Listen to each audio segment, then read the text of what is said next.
Acuerdo del diálogo social para hacer frente a los efectos económicos de la pandemia. Junta, patronal y sindicatos han firmado un plan de choque destinado a los sectores más afectados por la crisis.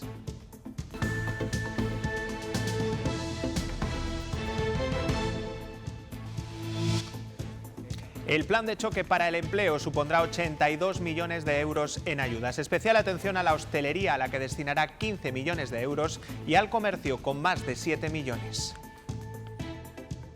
Estamos dando un golpe económico importante. Probablemente no sea suficiente. Tendremos que hacer un esfuerzo en el futuro. Iremos analizando y evaluando esta realidad. Buenas noches. Nueva reunión entre Gobierno y comunidades autónomas para analizar la evolución de la pandemia y de las medidas tomadas en cada territorio. El ministro Illa asegura que estamos ya en una zona de estabilización en el número de casos y ha confirmado que se exigirán PCRs negativas a todos los que lleguen a España desde países en riesgo. David Aragonés. Sí, el Gobierno rectifica y finalmente obligará a los viajeros internacionales a tener una PCR negativa en las últimas 72 horas antes de venir a España. El baremo para medir esos países considerados de riesgo será una incidencia acumulada de 150 casos en los últimos 14 días. El Gobierno cree que se refuerza a España como destino seguro. Aquellas personas que por la razón que sea, o la han ejecutado mal en la PCR o no cumplen los requisitos formales que se les exigen, se les va a ofrecer la posibilidad de que se realicen un test de antígenos en aeropuertos si no han cumplido esta medida. Y se les impondría la correspondiente sanción y eventualmente se les denegaría el acceso si son ciudadanos provenientes de terceros países por no cumplir los requisitos que exigimos para entrar en nuestro país. Ligero descenso de los contagios en Castilla y León. Hoy se han registrado 1.666 positivos y también bajan los fallecidos, 38. Este miércoles solo una provincia se encuentra con una incidencia por encima de los 1.000 contagios por cada 100.000 habitantes. Se trata de Burgos. Leticia Gutiérrez.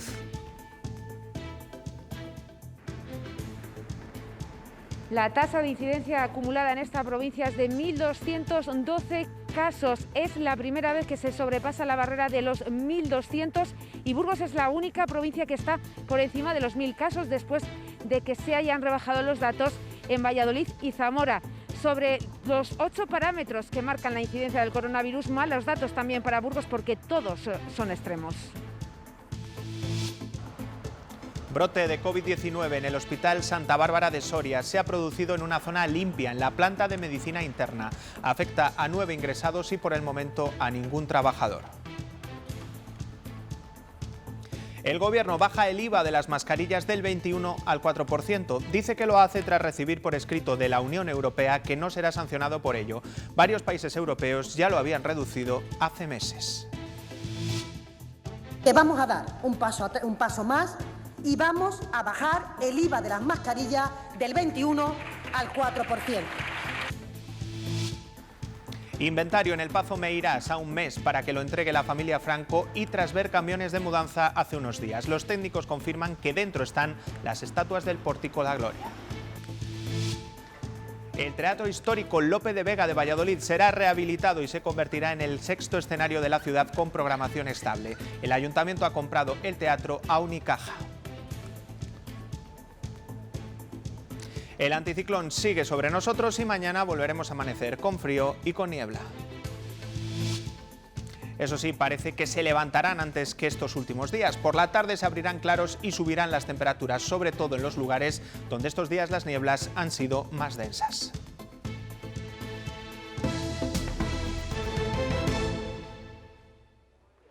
España exigirá PCR negativa en las últimas 72 horas a todos los viajeros que aterricen en los aeropuertos desde países de riesgo. El Gobierno accede finalmente a la petición de muchas comunidades autónomas. Se ha confirmado a las autonomías en la reunión del Consejo Interterritorial de Salud que se ha celebrado esta tarde y donde también se ha analizado si están funcionando las medidas restrictivas tomadas en los distintos territorios. David Aragonés, ¿cuándo comenzarán a exigir esas PCR en los aeropuertos? Sí, aunque se publica mañana en el Boletín Oficial del Estado, no entrará en vigor hasta el próximo 23 de noviembre. Esta medida se va a realizar a aquellos países considerados en situación de riesgo, que serán todos aquellos con una incidencia acumulada de 150 casos por cada 100.000 habitantes en los últimos 14 días. En caso de que al llegar a España el turista no tuviera hecha la PCR, se le hará un test rápido de antígeno con la multa correspondiente. Por otro lado, hasta 4 comunidades autónomas han pedido mecanismos legales para poder decretar el confinamiento domiciliario. Salvador Illa lo descarta porque asegura que la situación epidemiológica se estabiliza a la baja. Parece que los datos, dicho sea con toda la prudencia, empiezan a confirmar no solo una estabilización, sino una lenta mejora. Todo el mundo ha coincidido que en ese momento no hacía falta, sí que algunas han pedido que se preveyera este escenario en caso de que fuera necesario en un futuro. Brote de COVID-19 en una de las zonas limpias del Hospital Santa Bárbara de Soria. 9 personas han dado positivo por coronavirus y todas ellas son pacientes que están allí ingresados. Irene Rodríguez. Los 9 positivos son pacientes que están ingresados en la planta de medicina interna del complejo hospitalario de Soria. En esa planta ya ha comenzado a realizarse el rastreo y se van a realizar pruebas de detección PCR a todos los trabajadores. De momento el brote no afecta a ningún miembro de la plantilla del Hospital Santa Bárbara y también se ha puesto en marcha todo el protocolo sanitario pertinente en estos casos en todo el complejo hospitalario y se está a la espera de más resultados concluyentes. También en Soria el brote en el centro penitenciario supera ya la veintena de positivos, una cifra que podría aumentar, ya que aún quedan por conocer los resultados de las pruebas de 20 de sus trabajadores. La plantilla se muestra indignada por la gestión de un brote que denuncian comenzó hace 2 semanas. El día 29 es cuando se inició el primer caso de un funcionario y del maestro de taller, y es cuando se cerraron los talleres y se desinfectó por parte de los bomberos todo el taller. Pero claro, al resto de internos y de funcionarios se los dejó un poco en un segundo plano. Leve descenso en el número de positivos diarios en Castilla y León. 1.666 son los nuevos casos, con las provincias de Valladolid y León a la cabeza de esos contagios. También descienden los fallecidos en hospitales, 31 en las últimas 24 horas y 7 más en residencias. La mejoría de los datos se nota también en la incidencia. Todas están, como ven, en nivel extremo, pero ayer eran 3 las provincias que superaban los 1.000 contagios por cada 100.000 habitantes y hoy ya solo es una, Burgos. Eso sí, empeora sus cifras con respecto a ayer con una incidencia superior a los 1.200 casos. Leticia Gutiérrez. Sí, en concreto la incidencia es de 1.212 casos por cada 100.000 habitantes en los últimos 14 días. Burgos es la primera provincia de la región que sobrepasa el umbral de los 1.200 casos y la única también que ahora mismo está por encima de los 1.000 casos por cada 100.000 habitantes. Hay que destacar también que de los 8 parámetros que analizan la situación del COVID, Burgos es la única provincia que tiene todos en rojo, es decir, en situación extrema. Dicen esos parámetros, por ejemplo, que el 27% de las pruebas que se realizan aquí resultan positivas. Y un dato todavía peor para la ciudad, 1.719 casos, la que peor se ha comportado en las últimas 24 horas de toda España. Son hasta 8 los criterios que se tienen en cuenta para declarar el nivel de alerta máxima y otro de ellos es el de la trazabilidad. Y aquí es Burgos de nuevo la provincia con peor situación, la que menos casos es capaz de detectar. En el lado contrario, con un 80% de trazabilidad, están Soria y Segovia. Son 2 de las provincias que mantienen más a raya el virus. Superando el 80%, Soria y Segovia son las provincias que lideran el ranking de porcentaje de casos con trazabilidad, es decir, que se conoce cuál es su origen. La media en Castilla y León es del 50% y Burgos es la provincia que más problemas está teniendo para rastrear los casos y sus contactos más estrechos. Lo que nos piden los rastreadores es colaboración y máxima sinceridad en las preguntas que nos hacen si damos positivos, porque así, juntos, es como se frena la propagación del virus. Los rastreadores de Soria y Segovia consiguen saber en casi todos los positivos por coronavirus cuál es su origen. En Burgos, todo lo contrario. Actualmente se desconoce dónde surgen casi 3 casos de 10, un problema que también arrastra León y en menor medida Salamanca. se da la vuelta a la situación respecto a la primavera. Y no están tan concienciados como aquí, como en Segovia y como en Soria. Es que es curioso, ¿no?, que Soria y Segovia, que son los que estuvieron peor en esa primera ola, ahora seamos los que estamos un poquito mejor. No es que estemos fenomenal, ojalá, pero estamos mejor que en otras zonas de Castilla y León, sí. El reto de la trazabilidad es reducir la propagación del virus, gracias a la labor de los equipos de control, que nos piden máxima sinceridad en la respuesta y dar los datos de todas las personas que han sido contactos estrechos para que se puedan quedar en casa. Tu familia, tus amigos, personas con las que trabajas, y no nos enteramos. Entonces ese contagio sigue aumentando y finalmente, como no lo podemos controlar, se descontrola en la población y pueden salir, bueno, pues más casos. La trazabilidad es, por lo tanto, una misión de toda la sociedad, de los sanitarios y de los ciudadanos, un indicador clave en la vigilancia epidemiológica, además de no bajar nunca la guardia con las medidas sanitarias. Tras la buena respuesta a San Andrés del Rabanedo, este fin de semana continuarán realizando test. También se harán test de antígenos este fin de semana en Aranda de Duero. El Ayuntamiento está habilitando su recinto ferial para acoger las pruebas. Se emitirá un bando para establecer los horarios a los que deben acudir los vecinos y piden la máxima colaboración para detectar asintomáticos.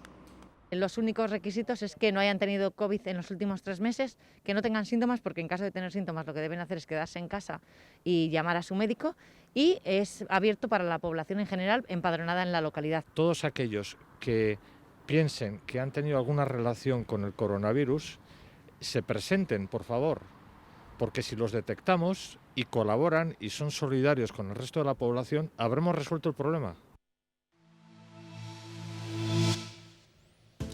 España ha superado la barrera de los 40.000 fallecidos, según los datos del Ministerio, después de que en las últimas 24 horas hayan perdido la vida 349 personas. Además, los contagios se estabilizan en torno a los 20.000. Hoy se han sumado 19.096 casos más. La Agencia Europea del Medicamento estaría dispuesta a dar a Pfizer una autorización extraordinaria para que pueda distribuir la vacuna de manera inmediata cuando se confirmen esos buenos resultados. La Unión Europea acaba de comprar 300 millones de dosis. Y ante todo esto, Rusia se lanza a la competición por la eficacia. Dice hoy que su vacuna es más fiable que la de Pfizer, eleva la eficacia al 92%. En España, el ministro de Sanidad descarta por ahora que le haya que ponerse la vacuna del coronavirus como algo obligatorio. ¿Cómo será ese plan de vacunación? Estará listo para diciembre.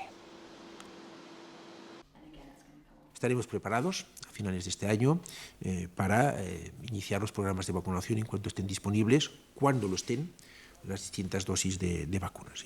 En el mes de enero podemos tener ya algunos ensayos, primer trimestre con seguridad, mes de enero con mucha probabilidad, algunos ensayos de fase clínica ya, por tanto con humanos de algunos de estos proyectos. El último barómetro del CIS, dedicado únicamente al coronavirus, ofrece las grandes preocupaciones de los españoles con respecto a la pandemia. Por ejemplo, más de la mitad de los encuestados ha pensado en algún momento en que podrían morir por coronavirus. Y en cuanto al futuro, la mayoría, lo van a ver, es poco o nada optimista con la situación del país. Hay más conclusiones, como que la pandemia pasa factura al Gobierno. La imagen del Ejecutivo Central ha empeorado para 6 de cada 10 españoles desde el mes de marzo. Estos 8 meses de pandemia han hecho que cambie nuestra percepción sobre las instituciones públicas según el CIS. El último barómetro indica que más de la mitad de los encuestados ha mejorado su opinión sobre las ONG, la Policía Nacional, la Guardia Civil, el personal docente y el Ejército. Todo lo contrario ocurre con el Gobierno central. Su imagen ha empeorado para casi el 60%. También se ha deteriorado la opinión de más del 47% sobre los medios de comunicación y los gobiernos autonómicos. El sondeo recoge que el 85,7% cree que la pandemia aún va a durar mucho más tiempo. 2/3 partes de los encuestados creen que ya no podrá realizar proyectos o viajes que le gustaría. Y más de la mitad, el 58,4%, afirma que ha llegado a pensar que podría morir por la COVID. Ese estado de ánimo ha llevado al 7,3% a pedir ayuda profesional.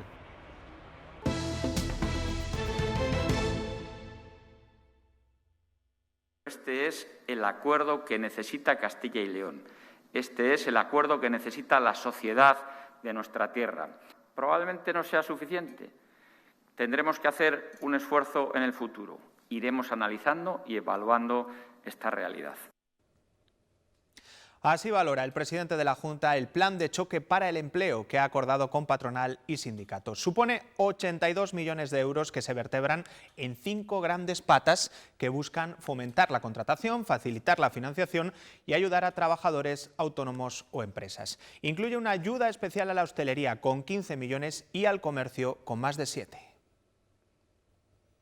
En estas 50 páginas está escrito el apoyo que recibirán los más afectados de esta pandemia. Este plan de choque se divide en 5 grandes categorías: fomento de la contratación, principalmente para el plan de empleo de entidades locales, ayudas a trabajadores, autónomos y empresas, donde se recogen 7 millones para trabajadores en ERTE y para mayores de 55 años, ayudas sectoriales y territoriales, formación y transformación digital y financiación. En total, más de 82 millones de euros, 10 millones más de los anunciados. Si buceamos por los 27 programas, encontramos ayudas específicas, por ejemplo, para uno de los grandes damnificados, la hostelería, una línea de apoyo, también ayuda para cerramientos de terrazas, compra de estufas o mamparas, financiación para compras del canal Horeca y una línea de mantenimiento del empleo. Suman 15 millones de euros.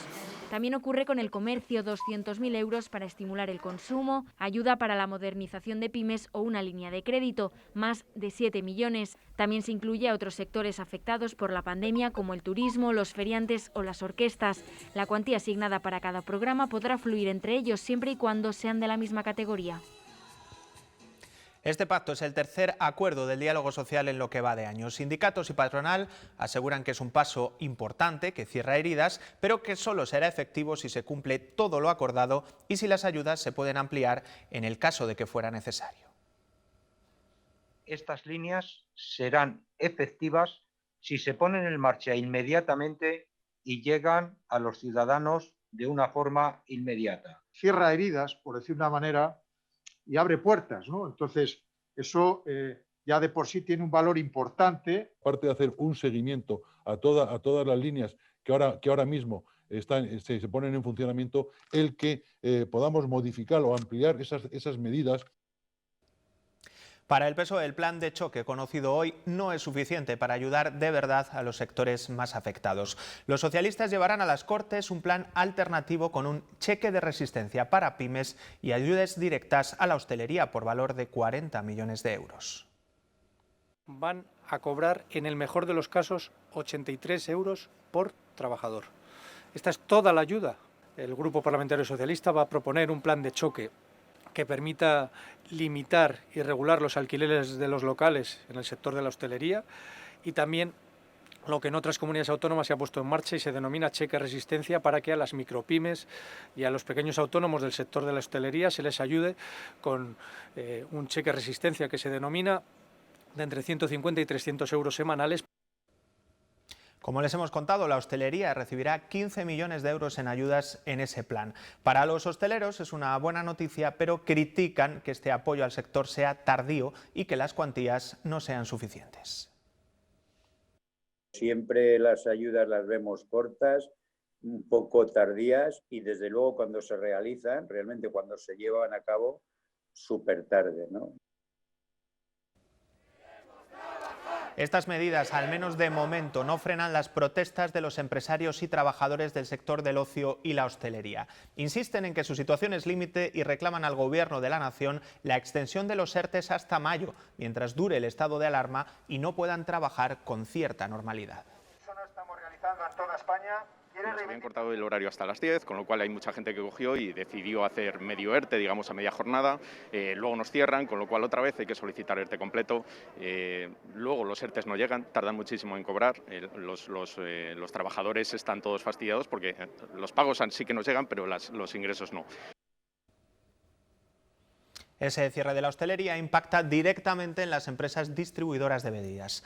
Una de las empresas de Segovia ha tenido ya que realizar un ERTE al 40% de su plantilla. Sus camiones apenas hacen salidas desde el almacén, tan solo a la Sierra de Madrid y a las tiendas de alimentación. Eso supone unas pérdidas del 70%. Al final hemos tenido que tomar la decisión de presentar un nuevo ERTE.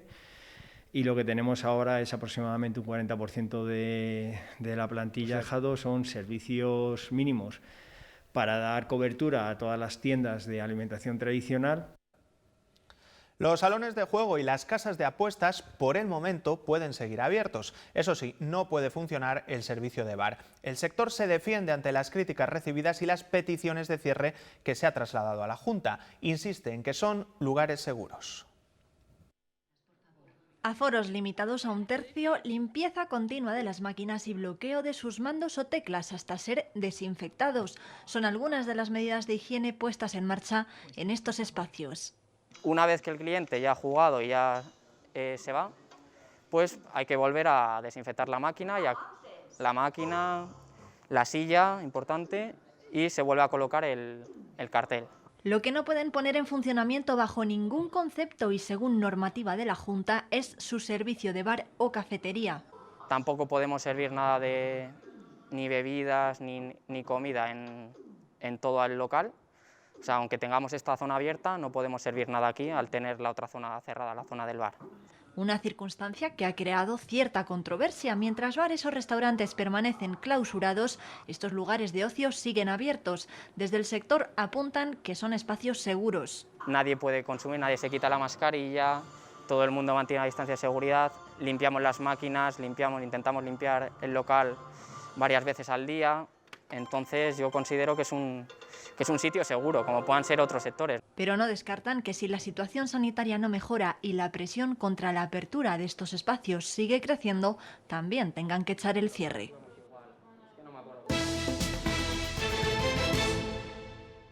Es algo que necesitamos todos y entonces me parece lógico que tenga un IVA reducido. Pues bien, es lo que tenían que hacer desde hace mucho. Nos deberían dar una ayuda, sobre todo con los niños en el cole tantas horas, pues es un gasto más. Deberían de ser gratuitas, porque es lo suyo, ¿no? Si es gratis, mejor para todos, ¿no? Ahora, tampoco es fácil. Sí, hombre, mejor si fueran gratis. Se había reclamado desde la calle y también lo había pedido la oposición. El Gobierno bajará del 21 al 4% el IVA de las mascarillas. Dice que lo hace tras haber recibido por escrito de la Unión Europea que le permite saltarse la norma comunitaria, aunque era una decisión que han tomado hace meses varios socios comunitarios. Vamos a dar un paso más y vamos a bajar el IVA de las mascarillas del 21 al 4%. Y tomamos esta decisión una vez que la Comisión Europea nos confirmó por escrito ayer por la tarde, tras la consulta efectuada días previos sobre esta cuestión, que no abrirá procedimiento de infracción a nuestro país por incumplir la directiva comunitaria. La ministra de Hacienda hacía ese anuncio en el debate de las 7 enmiendas a la totalidad presentadas a los presupuestos que arrancaba esta mañana. El Gobierno tiene asegurado ese paso, pero todas las miradas están puestas en el debate que viene. Hoy Bildu ha dicho que están más cerca de apoyarlos y Ciudadanos dice que Sánchez tiene que elegir, porque ellos no respaldarán unas cuentas que apoyen los de Otegi. El Gobierno reclama el máximo respaldo a sus cuentas y dice que no apoyarlas sería una irresponsabilidad manifiesta. Sin unidad no vamos a ser capaces de salir de esta situación. Y a ustedes por ahora, señorías, ni están ni se les espera.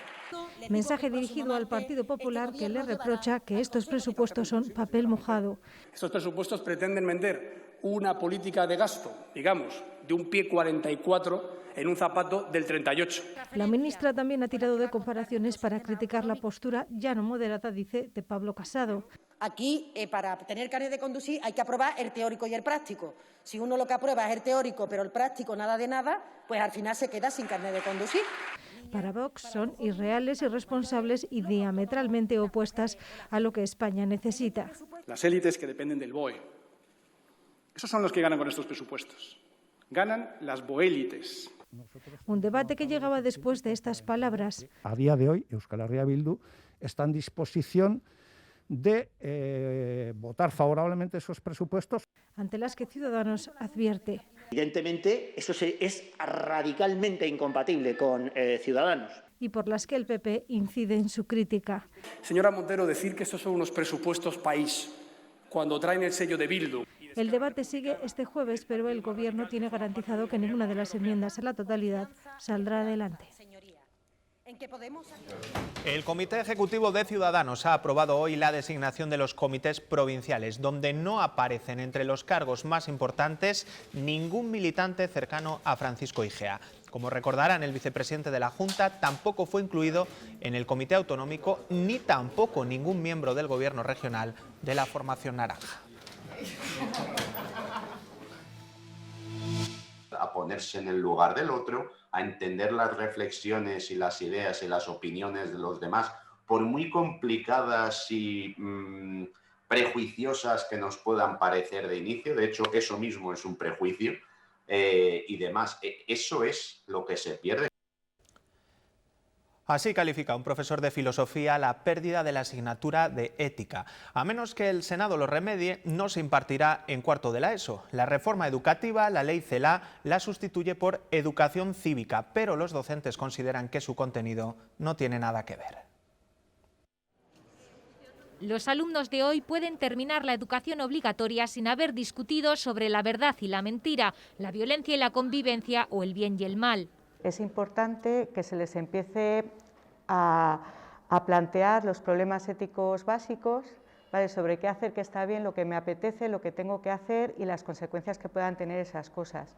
La sociedad necesita jóvenes que se hagan estos planteamientos. Sin embargo, la reforma educativa no recupera ética, solo contempla una asignatura en tercero de la ESO sobre educación cívica y valores constitucionales que podría dar cualquier profesor. No es la misma asignatura, por mucho que la idea original que se está intentando vender sea esa. Una cosa es que te digan que tienes que ponerte la mascarilla porque la ley lo dice, y otra cosa es que tú entiendas que te comportas moralmente y te preocupas por los demás porque racionalmente entiendes que es una buena opción. Con la ley CELA, la filosofía, su historia, Platón y compañía solo se enseñará a un exclusivo grupo de alumnos. Solo tienen que comportarse o conocer rudimentos de acción ética y moral los que vayan al bachillerato. Los demás no tienen que conocer absolutamente nada en relación con la ética. Los profesores de filosofía quieren volver a dar ética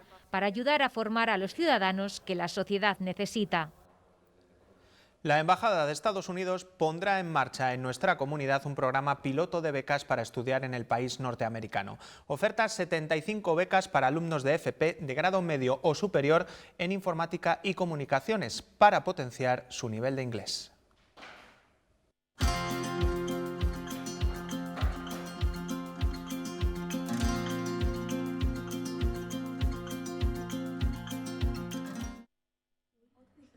Si eres estudiante de formación profesional en informática o comunicación, la Embajada de Estados Unidos tiene una propuesta para ti. Estamos abriendo puertas para que puedan ir a Estados Unidos para estudiar y eventualmente para que sean más competitivos cuando entran en el mercado laboral aquí en España.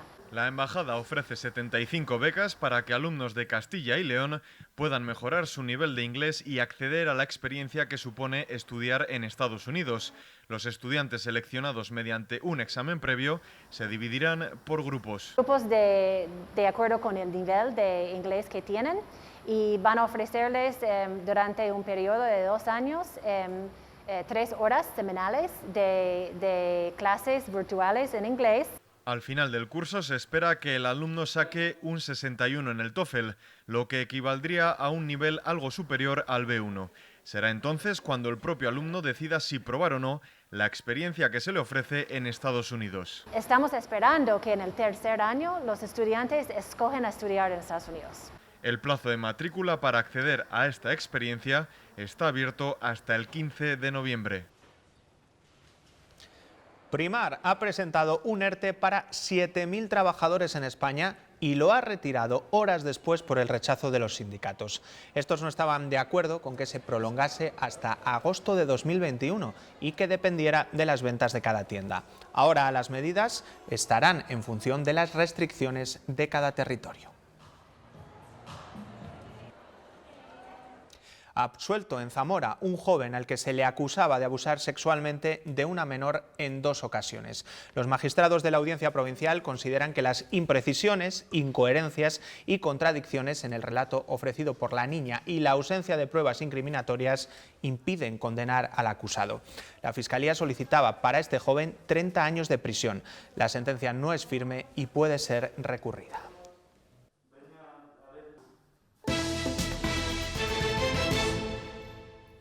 En el Pazo de Meirás ha comenzado ya el inventario. El objetivo es acceder a ese edificio, aún de los Franco, para evitar que la familia se lleve piezas antes de entregar la propiedad al Estado. Se sabe, por ejemplo, que en el interior están las estatuas del Pórtico da Gloria de la Catedral de Santiago. Se desconoce con precisión el resto del contenido histórico y cultural que hay en el edificio, que tiene que devolverse al Estado el próximo 10 de diciembre. Valladolid recupera su histórico Teatro Lope de Vega, que llevaba años cerrado. El ayuntamiento ha llegado a un acuerdo con Unicaja para que sea propiedad municipal. Ese acuerdo conlleva la permuta del teatro por una parcela valorada en 2 millones de euros. Ahora el Lope de Vega tendrá que ser rehabilitado, un trabajo que desarrollarán las escuelas taller. Cuando vuelva a funcionar, supondrá el 6º teatro en funcionamiento en la ciudad de Valladolid, un ratio espectacular de escenarios para sus 300.000 habitantes. Este es un teatro que lleva mucho tiempo abandonado en un espacio central de la ciudad con un valor patrimonial muy importante y que hoy se da el primer paso para su recuperación, para su rehabilitación y para su puesta de nuevo en funcionamiento y en valor para la ciudad de Valladolid. Con esta buena noticia para la cultura de la comunidad terminamos. Enseguida llega toda la actualidad del deporte. Recuerden además que pueden seguir puntualmente informados en nuestra página web, filtv.es. Disfruten de la noche. Hasta mañana.